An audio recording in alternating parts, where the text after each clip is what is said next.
సువార్త 21వ అధ్యాయము 15-16 వచనాలు. వారు భోజనము చేసిన తరువాత యేసు సీమోను పేతురును చూచి, యోహాను కుమారుడైన సీమోను, వీరికంటే నీవు నన్ను ఎక్కువగా ప్రేమించుచున్నావా అని అడగగా అతడు, అవును ప్రభువా, నేను నిన్ను ప్రేమించుచున్నానని నీవే ఎరుగుదవని ఆయనతో చెప్పాను. యేసు, నా గొర్రె పిల్లలను మేపమని అతనితో చెప్పాను. మరలా ఆయన, యోహాను కుమారుడైన సీమోను, నన్ను ప్రేమించుచున్నావా అని రెండవసారి అతనిని అడగగా అతడు, అవును ప్రభువా, నేను నిన్ను ప్రేమించుచున్నానని నీవే ఎరుగుదవని ఆయనతో చెప్పాను. ఆయన నా గొర్రెలను కాయమని చెప్పాను. మూడవసారి ఆయన, యోహాను కుమారుడైన సీమోను, నన్ను ప్రేమించుచున్నావా అని అతనిని అడిగాను.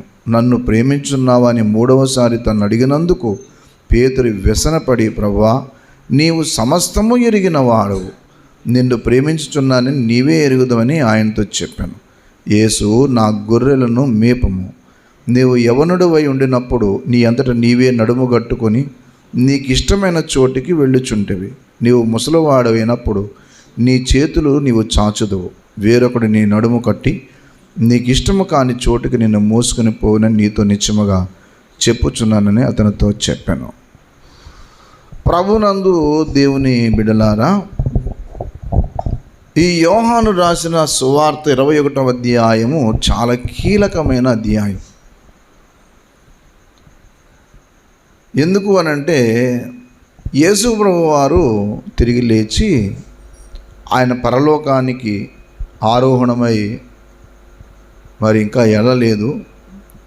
వెళ్ళకుండానే జరిగిన విషయం ఒకటి ఇక్కడ రాయబడింది. కారణం ఏంటి? యేసుప్రభు వారిని వెంబడించిన శిష్యులందరూ కూడా ఒక చోట కూర్చుని ప్రార్థన చేయవలసిన వాళ్ళు. వీళ్ళు ప్రార్థనలో ఉండవలసిన వాళ్ళు ఏం జరిగిందని అంటే, వీళ్ళందరికీ పెద్ద అన్నయ్య లాంటి వాడు పేతురు గారు. పేతురు గారు ఏమన్నారనంటే, శిష్యులందరినీ చూసి, మరి నేను చేపలు పట్టడానికి వెళ్తున్నాను, మీరు కూడా వస్తారా అని అడక్క ముందే వాళ్ళందరికీ చెప్పాడు. కాబట్టి ఒక మాట ఏం జరిగిందని అంటే, నువ్వు చేపలు పట్టడానికి వెళ్తే మేము కూడా వచ్చేస్తాం.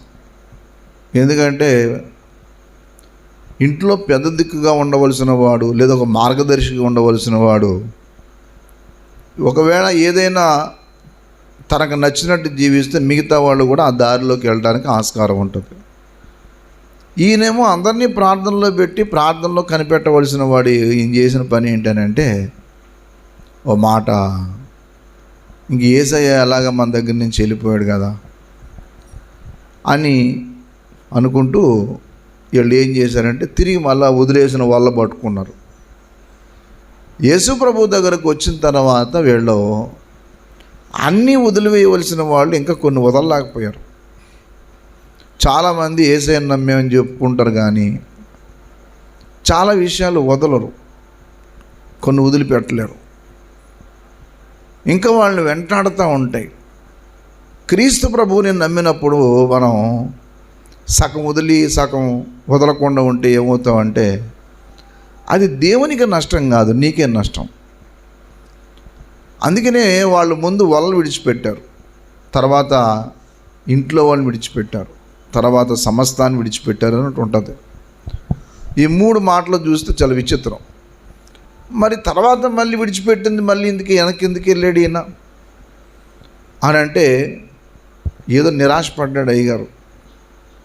ఇంకెలాగో నాకేం పని లేదేమో ఇంకా మళ్ళీ చేపల పట్టాకి వెళ్ళిపోవచ్చేమో అని చెప్పి వెనక్కి తిరిగి చేపల పట్టాకి వెళ్ళాడు. 21వ అధ్యాయము 2వ మాట చూడండి. సీమోను పేతురును దిదుమనబడిన తోమాయు, గలిలయలోని కానాను ఊరువాడు నతనయేలును, జెబెదయి కుమారులు ఆయన శిష్యులు మరి ఇద్దరు కూడి ఉండరి.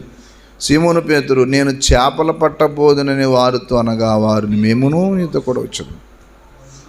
నేను వెళ్తున్నా, నేను చేపలు పట్టడానికి వెళ్తున్నా అంటే, మరి మేముండి ఇక్కడ ఖాళీగా ఏం చేస్తాం, మేము వస్తాం అన్నారు. ఇంట్లో తల్లి టీవీ చూస్తే పిల్లలు చూడరేటి, ఇంట్లో ఉన్న తండ్రి సరిగా లేకపోతే ఆ ఇంట్లో ఉన్న పరిస్థితి తారుమారు అవ్వదు. నీ కుటుంబ జీవితంలో దేవుని దగ్గర ఉండవలసిన విధానంలో నీవు ఉండకపోతే నిన్ను చూసిన వాళ్ళు, నిన్ను అనుసరిస్తున్న వాళ్ళు కూడా ఏం చేస్తారంటే దేవుని దగ్గర ఉండరు. వాళ్ళు కూడా ఆటోమేటిక్గా ఏమవుతారంటే దారి తొలగిపోతారు. ఇంట్లో ఉన్న ఒక తండ్రి కానీ సరిగ్గా లేకపోతే పిల్లలు ఆటోమేటిక్గా పాడైపోవడానికి ఆస్కారం ఉంది.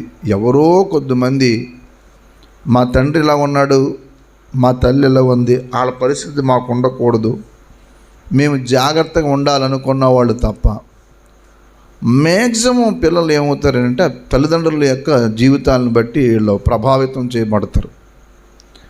నువ్వు ప్రార్థనాపరురాలు అయితే నీ బిడ్డలు కూడా ప్రార్థనాపరులు అవుతారు. నువ్వు వాక్యాన్ని అనుసరించే వ్యక్తి అయితే నీ పిల్లలు కూడా వాక్యాన్ని అనుసరిస్తారు.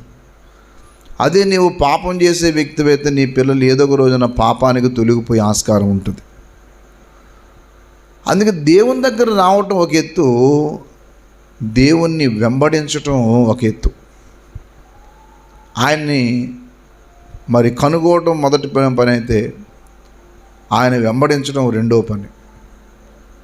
కాబట్టి దేవుణ్ణి చాలామంది కనుక్కుంటారు, దేవుని దగ్గరికి చాలామంది వస్తారు. కానీ చిత్రం ఏంటంటే యేసయ్యను వెంబడించటం మాత్రం చాలామంది చేయలేరు. మనం ఎలా ఉన్నాం? ఊరికినే ప్రార్థనకు వచ్చి వెళ్ళిపోయేవారంగా లేకపోతే యేసయ్యను వెంబడించేవారంగా ఉన్నామా అనేది చాలా ముఖ్యమైన విషయం. అందుకే పేతురు గారు ఎప్పుడైతే చేపలు పట్టడానికి వెళ్ళిపోయాడో అక్కడ మరి వస్త్రాలు ఏమైపోయో మనకు తెలియవు, కానీ యేసయ్య వచ్చి ప్రభు వచ్చి మాట మాట్లాడుతూ మొదలెట్టారు. ఆయన ఎందుకే తీరా వీళ్ళు చేపలు పట్టకైతే వెళ్ళటం, కానీ ఏం పట్టలేకపోయారు.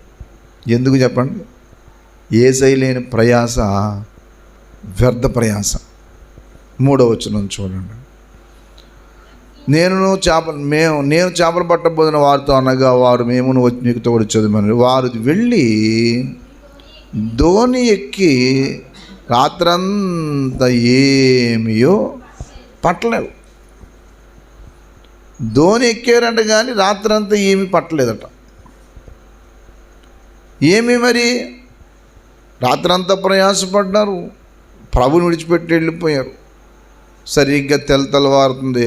అప్పుడు యేసయ్య ధరణి నిలిచి ఉండేదానికి అప్పుడు ఆయన కూడా గుర్తుపట్టలేదు.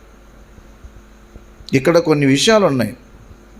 ఒకటి, దేవునికి దూరమై ఏదో చేద్దాం అనుకునేలో ఏమి చేయలేకపోయారు. రెండవ నష్టం కూడా వచ్చింది. అక్కడ ఏంటంటే ప్రభువును గుర్తుపెట్టలేకపోతున్నారు. అవును, 3.5 సంవత్సరాలు తిరిగిన వాళ్ళకి ఈయన ఎందుకు గుర్తుపట్టలేకపోయారు చెప్పండి నాకు. ఏమని చెప్పండి అంటే దృష్టి మారిపోయింది. అప్పుడే వెంటనే మారిపోయింది. ఆ తర్వాత తినడానికి ఏమన్నా ఉందంటే ఏమీ లేదట వాళ్ళ దగ్గర. 5వ మాట చూడండి. యేసు పిల్లలారా భోజనమునకు మీద ఏమైనా ఉన్నదాన్ని వాళ్ళని అడగగా లేదన్నారు. అంటే యేసయ్య లేకపోవడం వల్ల ఏమొచ్చింది చెప్పండి? 3వది తినడానికి కూడా కష్టమైపోయింది. ఏమీ లేదు. దేవునికి ఎప్పుడైతే దూరం అవుతావో నువ్వు కరువులో పడతావు. నీకు రకరకాల సంఘటనలు ఎదురొస్తాయి. చాలామంది ప్రభువుకు దూరం అయిపోయి ఏదో సాధిద్దాం అనుకుంటారు. ఏం సాధిస్తావు? నాకు వేరుగా ఉండి ఈ యోహాను సువార్తలో అన్నాడు, మీరు ఏమీ చేయలేరు. With God everything is possible. దేవునితో సమస్తము సాధ్యం. వితౌట్ గాడ్, దేవుడు లేకపోతే సమస్తం అసాధ్యం. దేవునితో ఉంటే నీకు ఏదైనా సాధ్యమే. ఎందుకంటే దేవుడు ఏదైనా చేయగలదు.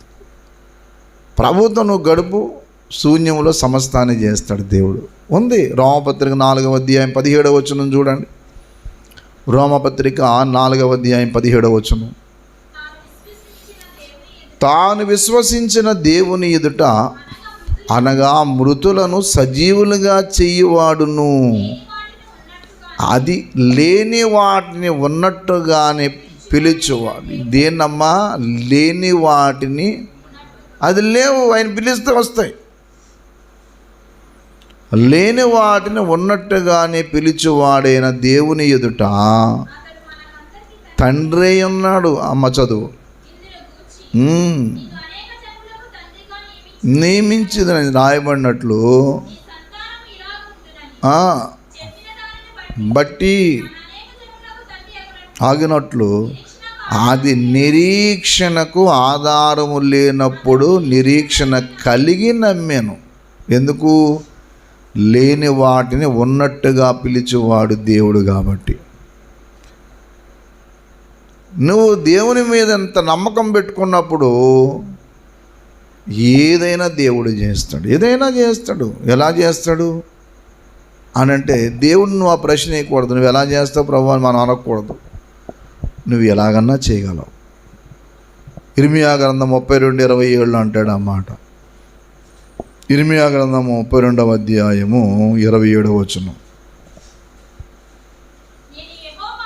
నేను యెహోవాను, సర్వ శరీరులకు దేవుడను, అది నాకు అసాధ్యమైనది ఏదైనా ఉండునా? నేను యెహోవాను, సర్వ శరీరులకు దేవుడను. నాకు అసాధ్యమైనది ఏదన్నా ఉంటుందా?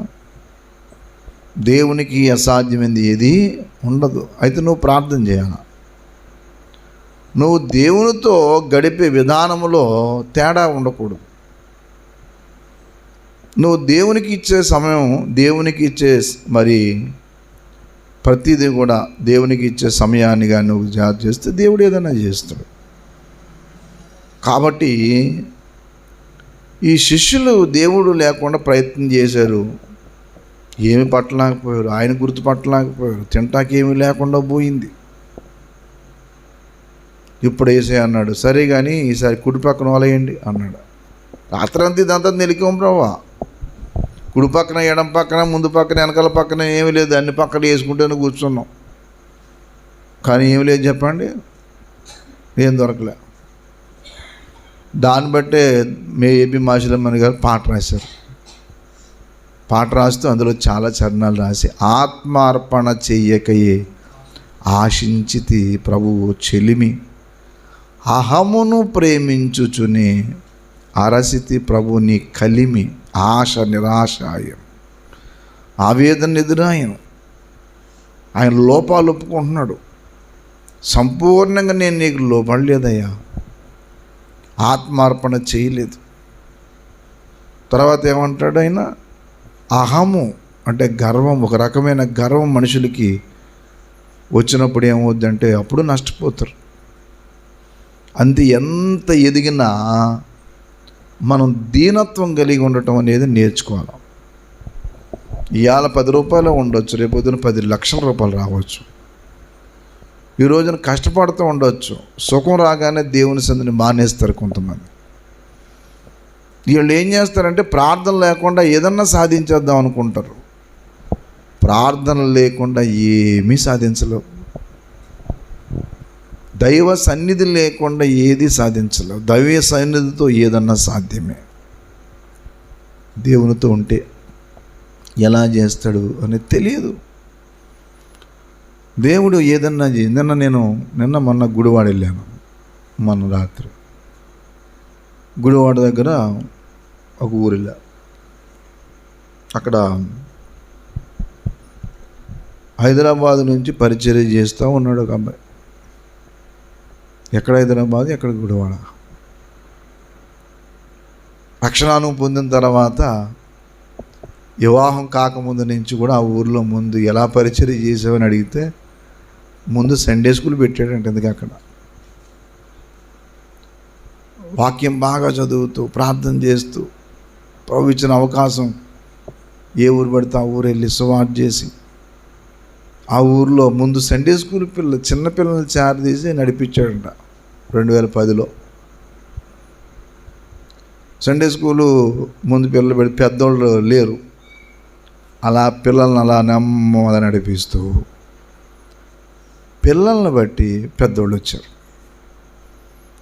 ముందు ఒక అరుమి పెట్టేవారట సండే స్కూల్, తర్వాత స్కూల్ అడిగారు. తర్వాత అక్కడ చిన్న స్థలం ఉంటే చిన్న పాక వేసుకున్నారు, గాలికి పడిపోయింది. మళ్ళీ కొంచెం పెద్ద పాక వేసారు, అది గాలికి పడిపోయింది. అప్పుడు వేరే వాళ్ళు పూనుకొని పెద్ద మందిరం కట్టారు, మందానికంటే పెద్దదే, చక్కటి మందిరం. ఇప్పుడు ఆ పిల్లలతో ప్రారంభమైంది, ఇప్పుడు దరిదాపు ఒక 50 మంది పైన ఉన్నారు. చూసారా? ఇప్పుడు ఆ ఊరు నుంచి ఇంకో ఊర్లో చేద్దాం అనుకుంటున్నారు. ఎందుకు ఆ అబ్బాయి వయసు మా ఉంటే ఎంతో కాదు, 25 సంవత్సరాలు, ఎంతో 24, 25 ఇంతే. హైదరాబాదులో ఒక 2 సంఘాలు కట్టాడు, అక్కడి నుంచి వచ్చి ఎక్కడో సంఘం కట్టాడు. చూడండి, దేవునితో ఉంటే ఏదన్నా సాధ్యం. నీకు సహాయం ఎలాగన్నా పంపిస్తాడు దేవుడు. నువ్వు దేవుణ్ణి విడిచిపెట్టి తిరిగితే ఏది సాధ్యం కాదు. చాలామంది ఏమనుకుంటుంటారంటే మనుషుల చేతుల మీద ఆధారపడిపోతారు. దేవుడు ఏదన్నా చేయగలడు. ఆయన శూన్యములో సమస్తాన్ని చేసినోడు. చీకటిలో ఎలుగు కమ్మని చెప్తే ఎలుగు వచ్చిన సందర్భం ఎన్నో. ఒకటేంటి, ఆయన ఏదన్నా చేయగల సమర్థుడు. నీ భక్తిలో లోపం ఉంటే చేయవలసిన వాటిని ఆయన ఆపేస్తాడు. కానీ మనం దేవుణ్ణి వెంబడించినప్పుడు దేవుడు ఎలాగ సాయం పంపిస్తాడు నీకు తెలియదు. నువ్వు నమ్మకంగా పనిచేయి. నీ మాటల్లో, క్రియల్లో, నీ యొక్క పనుల్లో నమ్మకత్వం ఉండాలి. నువ్వు ఒక మాట మాట్లాడి ఇంకోటి చేస్తే కుదరదు. యోసేపు దేశం కాని దేశంలో వెళ్ళి అక్కడ యేసయ్యతో సహవాసం చేశాడు. ఎంత పాపకార్యం చేయటానికి అవకాశం వచ్చినానో జైల్లోకి వెళ్ళటానికి ఒప్పుకున్నాడు, కానీ పాపం చేయటానికైతే ఒప్పుకోలేదు. అక్కడ దేవుడు తన నమ్మకత్వాన్ని చూశాడు. ఆ దేశానికి ఏం చేశాడు చెప్పండి? ప్రధానమంత్రిని చేశాడు. దేవుడు ఎలా చేస్తాడో నీకు తెలియదు. నువ్వు దేవునితో ఉండు, ముందు నువ్వు ప్రభువుతో గడుపు. నా లైఫ్లో ఎన్నో చెప్తాను. శూన్యములో సమస్తాన్ని చేసుకొచ్చాడు. నాకు కూడా అంతే. దేవుణ్ణి మనం చాలా తక్కువ అంచనా వేస్తాం. యేసయ్య అంటే ఏం చేస్తాడంటే ఆయన అన్నీ చేయగల దేవుడు. ఆయన నువ్వు నమ్ము అంతే. నువ్వు ప్రార్థన చేయి, పరిశుద్ధంగా ఉండు, దేవునితో ఉండు. మనుషులతో వాళ్ళని సంతోషపెడతాకి తిరిగితే దేవుని దయను సంపాదించుకోలేవు. దేవునికి నువ్వు ఇష్టంగా ఉండకపోతే నీకేమీ లాభం ఉండదు. నువ్వు ఎప్పుడైతే దేవుని దృష్టికి నువ్వు సంతోషంగా నడుస్తావో దేవుడు తప్పనిసరిగా అన్నీ చేస్తాడు. అతడు నన్ను ప్రేమించుచున్నాడు, అది విషయం. 91వ కీర్తనలో ఆ మాట అంటాడు. అతడు నన్ను ప్రేమించే వ్యక్తి. 91వ కీర్తనలో చూడండి 14వ మాటలో, ప్రేమించుచున్నాడు కనుక నేను అతను తప్పిస్తాను, అతడు నా నామం ఎరిగిన వాడు కనుక నేను అతన్ని ఘనపరిచేదను. ఏం చేస్తాడమ్మా? ఘనపరుస్తాడు. ఘనం. నీకు ఎంత ఘనత వస్తుందో తెలుసా? నువ్వు దేవుణ్ణి ప్రేమించినప్పుడు, దేవుని నామాన్ని ఎరిగినప్పుడు నీకు ఘనత వస్తుంది. మామూలు ఘనత కాదు. అక్కడ 2 ఘనత గురించి మాట్లాడి మీరు ఆ వచనం చదివితే 15వ అధ్యాయం 3వ లైన్ చూడండి. అతన్ని విడిపించి అతనిని గొప్ప చేయుదును. చూసారా? అంటే అర్థం ఏంటంటే మామూలుగా ఘనపరుస్తాడు ముందు. ఇది కష్టం వచ్చినప్పుడు, బాధ వచ్చినప్పుడు, శ్రమ వచ్చినప్పుడు దేవుడు తప్పించి మనల్ని అందరూ అనుకునే దానికంటే ఎక్కువగా ఘనపరుస్తాడు. దేవునికి స్తోత్రం. నువ్వు ప్రభువుతో ఉన్నావా, లేదా ప్రభువుకి విరుద్ధంగా తిరుగుతున్నావా? నీకు ప్రార్థన అంటే ఇష్టం లేదా? దైవ సన్నిధి అంటే నీకు నమ్మకం లేదా? అలాగన్నప్పుడు నువ్వు ఎలా గణపరచబడతావు, ఎలా గొప్ప చేయబడతావు? నువ్వు గొప్ప వ్యక్తిగా, ప్రభువుని ఘనపరిచే వ్యక్తిగా నువ్వు ఉండాలనుకుంటే దేవుణ్ణి ప్రేమించు. దేవుని ప్రేమించే వారికి అనేక విషయాలు ఉన్నాయి. అందులో ఇది ఒకటి. తప్పించి, ఘనపరిచి, గొప్ప చేసి, తోడై ఉండి, తృప్తిపరిచి, ఉత్తరం ఎన్ని చెప్పుకుంటూ వచ్చాడు. దరిదాపు 7 ఆశీర్వాదాలు చెప్తాడు అక్కడ. 14 నుంచి 16 వరకు 7 రకాల ఆశీర్వాదాలు చెప్పాడు. With God, if you are with God, నువ్వు కానీ దేవునితో ఉంటే, నువ్వు దేవునితో సహవాసం చేస్తే ఈ 7 రకాల ఆశీర్వాదం ఇక్కడికి చెప్పుకుంటూ వచ్చాడు. దేవుని బిడ్డలారా, పేతురు గారు పాపము ఎందుకో కొంచెం నిరాశపడ్డాడు. నిరాశపడి వెళ్ళాడు. ఏమైనా పెట్టాడా? పట్లే. మళ్ళీ ప్రభు సాయం చేస్తే తప్పటికి దిక్కు లేకుండా పోయింది. నిజానికి ప్రభుని విడిచిపెట్టి వెళ్ళిపోయినాడు. ప్రభు వదిలేయాల, కానీ వదలలే. ప్రభు వెంటాడాడు. ప్రభు చూశాడు, వీళ్ళ బాధ చూశాడు. ఎందుకురా నాయన నన్ను విడిచిపెట్టి దూరం వెళ్తారు? చాలామంది సత్యాన్ని విడిచిపెట్టి, దేవుణ్ణి విడిచిపెట్టి, దైవ సన్నిధిని విడిచిపెట్టి, వాక్యాన్ని విడిచిపెట్టి, చూడకూడని వాటిని చూస్తూ, తిరగకూడని వాళ్ళతో తిరుగుతూ, దేవుడికి వైరుధ్యంగా తయారైతే అది ఎవరికి నష్టం? దేవుడికి, దేవుని సేవకుడికి, మందిరంలో ఉన్న వాళ్ళకి నష్టం కాదు, నీకే నష్టం. నీ ప్రార్థనా సమయానికి, నీ వాక్య సమయానికి, నీకు దేవుని సేవ చేసే సమయానికి నువ్వు సరైన ప్రాధాన్యత ఇవ్వకుండా ఉన్న రోజున నువ్వే నష్టపోతావు. చాలామంది ఏమనుకుంటుంటారంటే, దేవుడు ఏం చేస్తున్నాడు? దేవుడు తోడుగా ఉంటే అనేక రకాల విషయాలు చెప్పుకుంటూ వచ్చాడు. యోబు గ్రంథంలో కూడా ఆ మాట చెప్పాడు. చూడండి, యోబు గ్రంథంలో ఒక చక్కటి మాట మాట్లాడుతూ, నాకు ఎలాంటి పరిస్థితులు వచ్చినా, ఏం చేసినా సరే, దయచేసి యోబు గ్రంథము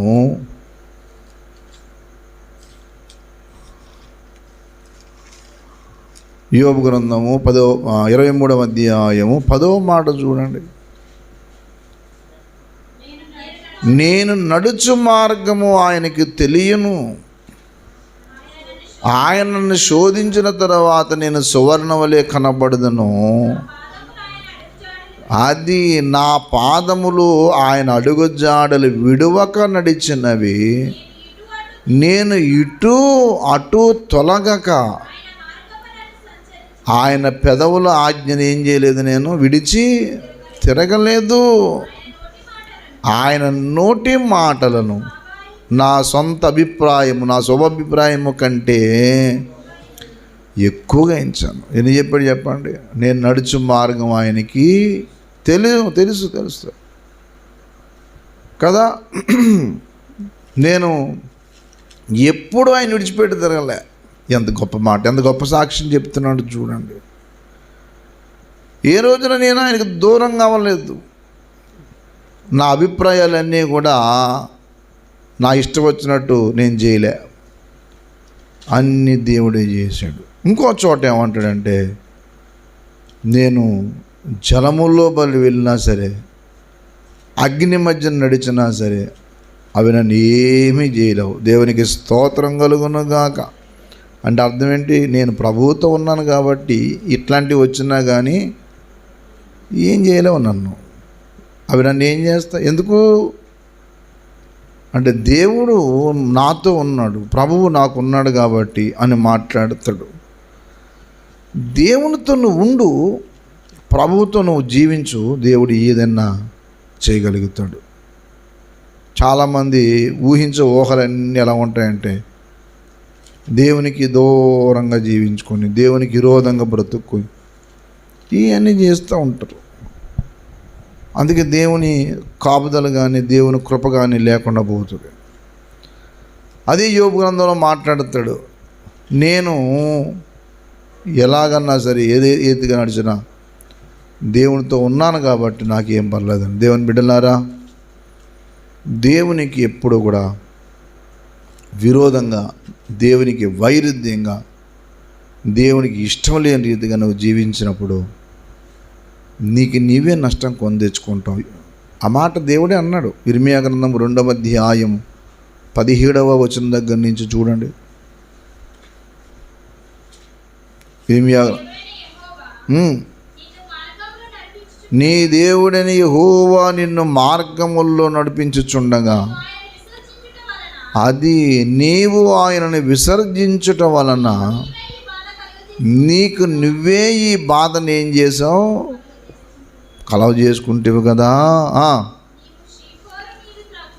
నువ్వు అక్కడికి వెళ్ళడానికి నీకు పనేంటి? యూఫ్రటీస్ నీళ్లు త్రాగుటకు అషూర్ మార్గమునకు తిరగటానికి అసలు నీకు ఏంటి పని అంటే అర్థం ఏంటి తెలుసా? నువ్వు వెళ్ళకుండా దారిలో కన్నా తిరుగుతున్నావు, నన్ను ఇడిచిపెట్టి తిరుగుతున్నావేంటి నువ్వు? అసలు నీకు ఏంటని అక్కడ పని? నువ్వు అలా తిరుగుతూ ఎక్కడెక్కడ తిరుగుతున్నావు, అసలు ఏంటి నీ పని ఏంటి అసలు? విషయం అది. మొన్న ఒక అమ్మాయి నీటిలో మునిగి చచ్చిపోయింది, ఒక 4 రోజుల క్రితం ఎప్పుడో. నేను ఆశ్చర్యపోయాను. ఆ అమ్మాయి చనిపోయిందా, ఇంకెవరు చనిపోయారంటే ఆ అమ్మాయితో పాటు ఇంకో అబ్బాయి చచ్చిపోయాడు. 2 బళ్ళు మీద 2-3 బళ్ళు మీద కొంతమంది అబ్బాయిలు, ఒక 4 అబ్బాయిలు, ఒక 2-3 అమ్మాయిలు బయలుదేరి వెళ్ళారట. వెళితే ఒక కుర్రగాడు చెప్పారంట, అక్కడికి వెళ్ళకండి బాబు, అక్కడ కొంచెం బండ మీద జారారంటే లోతుకి వెళ్ళిపోతారు, చచ్చిపోతారు. వినకుండా ఆడ రాయి మీద నుంచొని ఈ సెల్ఫీలు పిచ్చి ఒకటి కొంతమందికి. వాడికి అంత ఫోటో కావాలనుకున్నప్పుడు నించుని ఎవరితో తీయించుకోవచ్చు కదా. కొంతమంది కుర్రగాళ్ళకి ఇదేం ఉండదు. ఆ సెల్ఫీ ఆడ వాళ్ళు చూసుకోకుండా ఒక కాలు వేస్తే జారిపోయి నీటిలో పడ్డాడు. మునిగిపోతున్న పట్టుకోమని ఈ లోపల ఎవరో ఈ అమ్మాయిని ఉండి పట్టుకుంటే ఈ అమ్మాయిని లాగేసి ఇద్దరు చచ్చిపోయారు. ఇంట్లో తెలియదు వీళ్ళు ఎక్కడికి వెళ్ళారో. ఎందుకు ఈ విషయం చెప్తున్నానంటే, కొంతమంది ఎవ్వరికి తెలియకుండా ఎక్కడెక్కడో తిరిగి వస్తూ ఉంటారు. ప్రార్థన లేని వాళ్ళతోనూ, దేవునికి భయము లేని వాళ్ళతోనూ, దైవ సన్నిధి లేని వాళ్ళతోనూ, దేవుడికి విరుద్ధంగా తిరిగే వాళ్ళతో వీళ్ళు తిరుగుతూ ఉంటారు. ఏమంటారంటే ఎంజాయ్ అట. ఏంటి చెప్పండి? ఎంజాయ్. వాక్యంలో అంటాడు, ఈ సమయంలో నువ్వు ఇటు అటు తిరగటానికి ఇది సమయమయ్యా? నీవు దేవుని సన్నిధిని నిర్లక్ష్యం చేసి తిరగటానికి ఇది సమయమా? ఎంతో ప్రార్థన చేయాలి, ఎంతో సిద్ధపడాలి. పేతురు ఇదేం పని అయ్యా నీ పని అనేటప్పటికీ అక్కడ 4వ నష్టం అంతే. బట్టలు లేవంటే పేతురికి ఏమో చెప్పండి, బట్టలు కోల్పోయాడు. అక్కడ యోహాన్ చెప్పాడు, ప్రభు సుమి అనగానే వెంటనే పై బట్టలు వేసుకొని కింద నీళ్ళు దూకేశాడు. అంటే అయ్యి కూడా కోల్పోయాడు అన్నమాట. అంటే అయ్యగారు ఎలాగొన్నాడో కూడా మర్చిపోడు. దేవుడికి దూరంగా ఉన్న వ్యక్తి తాను చేస్తుంది ఏంటో తనకు తెలియకుండా తయారవుతాడు. మొన్న ఒక వ్యక్తి చక్కగా మందిరానికి వెళ్ళే పిల్లల్ని తండ్రి మంచి దారిలో పెట్టాలా, కానీ పిల్లల్ని చెడగొట్టడానికి తండ్రి తయారయ్యాడు. బలవంతంగా మేము రాముడాడి మేము దేవుని సంధికి వెళ్తాం, ఇలా రాకూడదు అంటే సరదా ఉండాలిరా మనకి అని చెప్పి ఈ మూర్ఖుడు సినిమా టికెట్లు తీసి సినిమాలు తీసుకెళ్ళాడు. ఇదా ఒక తండ్రిని నేర్పవలసింది? రేపొద్దున మందు నేర్చుకుంటాడు, రేపొద్దున అన్ని రకాలుగా చెడిపోతాడు. నీ కూతురు నీ కొడుకు చెడిపోవడం కారణం బయట వాళ్ళు ఎలాగైతే కారణం అవుతారో నువ్వు కూడా కారణం అవుతావు. పేతురు ఒక ఇంట్లో ఉన్న వ్యక్తిగా ఉండవలసిన వ్యక్తి ప్రభువుకు దూరమైనప్పుడు జరిగిన ఆ నష్టం పూర్తి చేసుకోవటం అంటే తర్వాత జరిగిందేమో కానీ మచ్చ అయితే ఉండిపోయింది. ఏ మచ్చ? దేవుని విడిచిపెట్టి చేపల పట్టాకి వెళ్ళాడు అనే మచ్చ అయితే ఉండిపోయింది కదా. పేతురుగారు ఏం చెడ్డోడే నేను అంటలేదు, కానీ ఆ మచ్చ ఉండిపోయింది. అప్పుడు దేవుడు యేసయ్య మాట్లాడుతూ అడిగిన ప్రశ్నే మనం చదువుకున్నాం. ఓ మాట అన్నాడు. ఇప్పుడు పేతురు గారు ఓ మాట చెప్పాడు, ప్రభువా నేను చెడ్డవాణ్ణి, నేను పాపాత్ముడిని అని ఒప్పుకున్నాడు. ఎందుకంటే తన జీవితంలో జరిగిన నష్టం. సరే, అంతకుముందు ఒక సందర్భంలో ఆ మాట ఒప్పుకున్న సందర్భం ఇంకో చోట ఉంటుంది. లోకాసువార్తలు రాశాడు 5వ అధ్యాయంలో. ఇక్కడ యేసయ్య ప్రశ్నించాడు ఏమని? సీమోను పేతురు, వీళ్ళందరికంటే నీవు నన్ను ఎక్కువ చెప్పు. ఇప్పుడు అందరికంటే నా మీద నీకు నిజంగా ప్రేమ ఉందా? అందరికంటే నేనంటే నీకు గౌరవం ఉందా? అందరికంటే నీకు దేవుని వాక్యం పట్ల ఎక్కువ శ్రద్ధ ఉందా? శ్రద్ధ ఉంటే దేవునితో గడపవలసిన వాడిని పనికి మాలిన స్థలానికి ఎందుకు తిరుగుతావు? పనికి మాలిని చూసుకుంటూ ఇంట్లో ఉంటావు. ఇప్పుడు చాలామంది ప్రార్థన రాలేదని ఇప్పుడు బాధపడి నేను అంటే మామూలుగా అంతరంగంలో వేదన పడతాను. అయ్యో అంటే బాధ అంటే నేనేదో పోయిన బాధ పోగొట్టుకున్న బాధ కాదు. ఎందుకు ఇలా నష్టపోతున్నారు వీళ్ళు? దేవునికి విరోధంగా దేవునికి దూరంగా జీవించి చేసేది ఏముంటుంది? నీవు నష్టపోతారు. పేతురు గారు ప్రభువుని ప్రేమించవలసిన వాడు. అంటే నువ్వు దేనైతే ప్రేమిస్తావో దానికోసం టైం కేటాయిస్తావు, దానికోసం ప్రయాసపడతావు, దానికోసం నువ్వు ఎంతైనా ఖర్చు పెడతావు. నువ్వు ప్రేమించేది ఒకటి, చేసే పని ఒకటి అవ్వదు. నువ్వు దేవుని ప్రేమిస్తేనేమో దేవుడి కోసం బ్రతుకుతావు, పాపాన్ని ప్రేమిస్తేనేమో పాపం కోసం ప్రయాసపడతావు. అందుకని పేతురు నీ ప్రశ్న వేశాడు, వీరికంటే అన్నాడు. ఎవరికంటే? ఇక్కడున్న వాళ్ళందరికంటే నువ్వు నన్ను ఎక్కువ ప్రేమిస్తున్నావయ్యా చెప్పు. నువ్వేదో చెప్తున్నావు కానీ అంటే అంటాడు, నేను నిన్ను ప్రేమిస్తున్నాను, నువ్వే ఎరుగుదువు నాయన. మరి అవును, నువ్వే ఎరుగుదువు అన్నప్పుడు అసలు ఏమనగాలంటే ఆ మాట అనకూడదు. పేతురు గారు ఏమనాలంటే, నా ఉద్దేశ ప్రకారం, నా పర్సనల్ ఒపీనియన్ ఏంటంటే, అదేంటి ప్రభువా అలాంటి ప్రశ్న వేసావు నన్ను, ఏంటి నాలో తేడా అని అడగాల. అప్పుడు యేసయ్య చెప్పుదుడేమో, సరే ఏదైనా మన మేలు కోసమే రాశాడు, నువ్వే ఎరుగుదు అంటే నిజమే, నీకు తెలిసిన ఆయన అంతా అని 3 మాటలు అన్నాడు. ఆఖరికి 3వ మాట దగ్గరకు వచ్చేది ఏమన్నాడంటే, ప్రభువా నువ్వు సమస్తమును ఎరిగిన వాడు. ఎస్, అది ఒప్పుకున్నాడు, అది విషయం. ఈ ఒప్పుకోలికి మాత్రం మనం ఎవరు ఇంకేం అనలేం. నిజమేనా, నీకు అంత తెలుసు. ఇక్కడ ఈ మాట గుర్తుపెట్టుకోండి, నీవు దేవుని కన్నులు గప్పి ఏదో చేద్దామని మాత్రం ఎప్పుడు ప్రయత్నం చేయకు.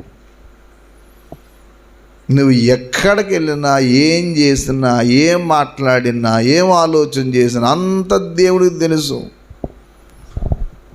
అందుకే నేను ఎప్పుడన్నా నా మీద ఒకవేళ ఎవరైనా చెడ్డ ప్రచారం చేసినా, నా గురించి ఏదన్నా ఇంకోలాగా అనుకోనని పెద్ద బాధపడండి. ఎందుకు తెలుసా? నాకు తెలియకపోవచ్చు, దేవుడికి అంతా తెలుసు. చాలామంది అమాయకత్వం ఏంటంటే, రహస్యంగా ఎవరి దగ్గర కూర్చుని వాళ్ళ దగ్గర మాట్లాడి వాళ్ళ మనసులు చెడగొట్టి వాళ్ళని భక్తి నుంచి దూరం చేసేసి దేవునికి విరోధంగా తయారు చేస్తే వాళ్ళు ఏమనుకుంటారంటే, దేవుడికి ఏం తెలియదు పాపం. దేవుడు తెలియకపోవటం ఏంటి? ఆయన మనం కూర్చుండటం, లేచటం, ఎక్కడ తిరుగుతున్నాం అంతా తెలుసు. దిద్దుకోవలసిన బదులు రుద్దుకొని దేవుడికి దూరంగా తయారవుతారు. అనుకుంటారు వీళ్ళు, ఆయనకి ఏం తెలియదండి అంటారు. కీర్తనా గ్రంథము 50వ కీర్తన 17వ మాట చూడండి. అది దిద్దుబాటు అంటే నువ్వు సరి చేసుకోవటం నీకు ఇష్టం లేదు. ముందు చేసిన తప్పు నువ్వు సరి చేసుకోవాలా. దిద్దుబాటు నీకు అసహ్యము కదా, నీవు నా మాటలను వెనకకు త్రోసివేశావు. వెనక్కు దూసేసావంటే అర్థం ఏంటి చెప్పండి అమ్మా? పట్టించుకోలేదని. వెనక్కి దూసేసడం అంటే అర్థం ఏంటి? వింట మట్టుకు వింటారు కానీ పెద్ద పట్టించుకోరు. వెనక్కి దూసేసావు. నువ్వు దొంగను చూసినప్పుడు వానితో నీ స్నేహం అంతా కూడా చెడిపోయిన వాళ్ళతో తిరుగుతున్నావు. చాలామంది చేసే పని ఇదే. నీ వయసు ఏంటి, నువ్వు చేయవలసిన పని ఏంటి, నువ్వు తిరుగుతున్న తిరుగుడు ఏంటి, నీ స్నేహం ఏంటి అసలు? వీళ్ళు ఏమనుకుంటుంటారంటే నేను చేసేది ఎవరు చూడతానండి. నువ్వు ఊహించుకుంటున్నావు, అలాగా సాంగత్యం చేయుచున్నావు. అది ఆ సహవాసం ఎక్కడ తీసుకెళ్ళిపోయింది అంటే నీ మాటలు మారిపోయాయి. కీడు చెయ్యవల్ల నువ్వు ఏం చేస్తున్నావు? నోరు తెరుచుచున్నావు. అది దేవుడు మాట చెప్పవలసిన బదులు కపటం పలుకుతుందంట. కపటము కల్పించుచు ఉన్నది. నీవు కూర్చుండి కొండెములు చెప్పుచున్నావు, లేని మాటలన్నీ పుట్టిస్తున్నావు. కొండెం అంటే అర్థం ఏంటంటే చెప్పకూడని మాటలు, ఇద్దరు నిడగొట్టే మాటలు. నీ తల్లి ఒకే సంఘములో ఉన్న బిడ్డల మీద ఏం చేస్తున్నావు? నీవు అపనిందలు మోపుచున్నావు. నేను మౌనంగా ఉన్నాను. ఎందుకున్నాను అంటే నేను చేతగానోడు కాదు. అందుకు అది నేను మౌనంగా ఉన్న కారణం చేత నువ్వేమనుకుంటున్నావు అంటే దేవుడు ఏం చేస్తాడు లేడు నాలంటోడేలే అనుకుంటున్నావు నువ్వు. ఈ వరుసగా ఈ సంగతులు ఉంచి అది విషయం ఒకరోజు వస్తుంది, కంగారు పడకు. ఇప్పుడు నువ్వేమనుకుంటున్నావు అంటే దేవుడికి ఏం తెలుసు సార్, నేను ఎక్కడో గదిలో ఉండి లేకపోతే ఫోన్లో సెల్ ఫోన్లో ఎవరు కనపడుకొని మాట్లాడేది, లేకపోతే ఎక్కడో దూరంగా వెళ్ళి తిరుగుతుంది, ఎవరు చూడొచ్చారు అనే భ్రమలో నువ్వు ఉంటావు. కానీ దేవుడు ఏమంటాడంటే నువ్వేం అలాగ అనుకోకు. నీలాంటి వ్యక్తిని మాత్రం నన్ను ఊహించుకోకు. ఒకరోజు వస్తుంది అన్ని కళ్ళు ఎదుర్కొంటా పెట్టి గద్దించే రోజు వస్తుంది. గద్దిస్తా. అది రాకుండానే మనం జాగ్రత్త పడిపోవాలి. పేతురు ఏమనుకున్నాడంటే నేను వల్లట్టుకుని సముద్రంలోకి వెళ్ళిపోతే ప్రభువు తెలియదులే అనుకున్నాడు. పాపం ప్రభువుకి అర్థమైంది వెళ్ళేది చేస్తున్నాడు. అందుకే నాకు వచ్చాడు. ఏనాయనా అందరికంటే ఎక్కువ ప్రేమిస్తున్నావా బాబు అనంటే నీకు నువ్వే ఎరుగుతావు నాయన అన్నాడు. అప్పుడు వేసే అన్నాడు, గొర్రె పిల్లల మేపు అయితే పిల్లల మేపు, నువ్వు సువార్త చేయి. సమయం దొరికితే ఒక్క చిన్న సమయం దొరికితే సండే స్కూల్ నడిపించు. ఇంకో చోటుకి వెళ్ళు, మురుకు వాళ్ళలోకి ఇలా పిల్లలకి దేవుని మాట చెప్పు. అక్కడిక్కడ కాలక్షేపం చేయొద్దు. గంటల తరబడి చెత్త అంతా చూస్తూ ఉండొద్దు. గొర్రె పిల్లల మేపు, గొర్రెలను కాయము, గొర్రెలను మేపు అని 3 మాటలు అన్నాడు అక్కడ. పిల్లలు గొర్రెలు అవుతాయి, వాటిని కాసినప్పుడు మళ్ళీ నువ్వు మేపాల. నీకు పని ఉంది, నువ్వు పని లేకుండా తిరగకూడదు, నువ్వు పని ఉండాలి. నువ్వు చాలా ప్రాక్టీస్ చేసుకోవాలి. దైవసంలో చాలా. రాజమండ్రిలో తమ్ముడు ఉన్నాడు, తన కీబోర్డ్ వాయిస్తాడు. 2 కాళ్ళు, ఈ 2 కాళ్ళు పని చేయాలి, పాకుతాడు. ఈ 2 కాళ్ళు కుంటి సమయం పోలీస్ అని నెట్లో ఉంటాడు చూడండి. కానీ కీబోర్డ్ నేర్చుకుని సౌండ్ సిస్టమ్ కొనుక్కున్నాడు. సౌండ్ తందే, కీబోర్డ్ వాయించుకుంటూ పక్కనే ఎలాంటి పెట్టుకుంటాడు, తనే ఆపరేట్ చేస్తాడు. నాకు బాగా క్లోజ్. ఒకసారి అక్కడ కూడా మీటింగ్ పెట్టాం, ఆ వీధిలో వచ్చేటప్పుడు. అవతల వీధిలో పెద్ద మీటింగ్ పెడితే తను వచ్చాడు. చాలా ఎన్నో సంవత్సరాలు అయింది, దాదాపు ఒక 7 సంవత్సరాలు అయి ఉంటుంది. ఏంటి తమ్ముడు అని అంటే, అన్న ఈ 2 చేయటం ద్వారా దేవుని సేవలో కొంచెం డబ్బులు వస్తే ఇంకా కొంచెం పని చేయొచ్చు కదా. చూడండి, ఒక పక్కన ఇది ప్లే చేస్తూ ఒక పక్కన సౌండ్ పెట్టుకుని మంచి సిస్టమ్ ఉంటుంది దగ్గర. ప్రభువుని ప్రేమించినప్పుడు ప్రభువు కోసం మనం ఎంతనా ప్రయాసపడతాం. ప్రేమించిన వాళ్ళే ప్రయాసపడతారండి. ప్రభువుని ప్రేమించకపోతే నువ్వేం ప్రయాసపడవు. వాక్యం కొరకు ఎంత టైం అన్నా గడుపుతావు, ప్రార్థనలు ఎంతనే గడుపుతావు, దేవుని పని కోసం ఎంత త్యాగం అన్నా చేస్తావు. పేతురు గారిని పట్టుకున్నాడు దేవుడు, నిన్ను ఎలా వదలకూడదని చెప్పి. నిజం చెప్పయ్యా, ప్రేమిస్తున్నావా? అని అంటే అవునంటాడు. మరి గొర్రె పిల్లల మేపు 10 పిల్లల దగ్గరికి వెళ్తావేంటి?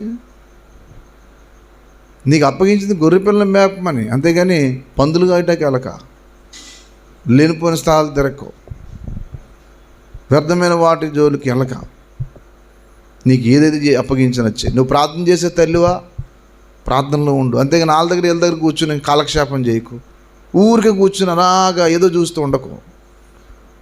నువ్వు పరలోకం వెళ్ళి పరలోకంలో బహుమానం సంపాదించుకోనుకో అనుకున్నప్పుడు, ఓ తల్లి, ఇందాక నేను చెప్పాను, ఊరు గుడివాడలో సేవ చేస్తున్న అబ్బాయి, చూడండి దేవుని సహాయం ఎలా దొరుకుతుందో. ఆ అబ్బాయి అలా చేస్తుంటే ఈ లోపల ఆ సంఘానికి ఒక దేవుని సేవలో ఉండి ఇంకా రిటైర్డ్ అయిపోయి చనిపోయిన ఆయన యొక్క భార్య, ఆ తల్లిగారు ఆ ఊరు వచ్చి ఇప్పుడు ఈ సంఘ బాధ్యత తీసుకున్నాను. ఇప్పుడు ఈ అబ్బాయి లేనప్పుడల్లా ఆ అమ్మగారే చక్కగా నడిపిస్తూ ప్రార్థనలో పెడుతూ అందరినీ శుక్రవారం యవనస్తులకి మంచిగా ఒక 70 సంవత్సరాలు ఉంటాయి అమ్మగారికి. మనకి ఈ మధ్యకాలంలో ఈ ఆడవాళ్ళకి ఈ టీవీ షోదిని అలా కూర్చుని ఈదుల్లో చూడటం, లేకపోతే ఎవరెవరితో మాట్లాడి ఇది అయిపోయింది ఎక్కువ. కొంతమంది ఎవరేం చేస్తారా అని చూస్తా కూర్చుంటారు, చోట కూర్చుని. అది నీ పని కాదు, నీకు అవన్నీ అవసరం లేదు. ఎవరేం చేసుకుంటున్నారు, ఏం మాట్లాడుకుంటున్నారు, నీకు అవసరం లేదు. అది నువ్వు దేవుణ్ణి ప్రేమిస్తే సంఘం కోసం నువ్వు ఎక్కువ ప్రయాసపడి ప్రార్థన చేయి, దేవుని పని చేయి. నీ చదువుని చదువుకుంటూ, నీ ఉద్యోగం నువ్వు చేసుకుంటూ నిమిషం కూడా తీరుబడి లేకుండా, ఒక రిటైర్డ్ అయిపోయిన వ్యక్తి అయితే, ఒకవేళ కొన్ని విరమించుకున్న వ్యక్తి అయితే ఇప్పుడు దేవుని పని చేయి. వాక్యం అంటాడు మంచి మాట, శాశ్వత జీవితం గురించి మాట్లాడుతూ, కొరింథీ పత్రిక 2వ పత్రిక 5వ అధ్యాయము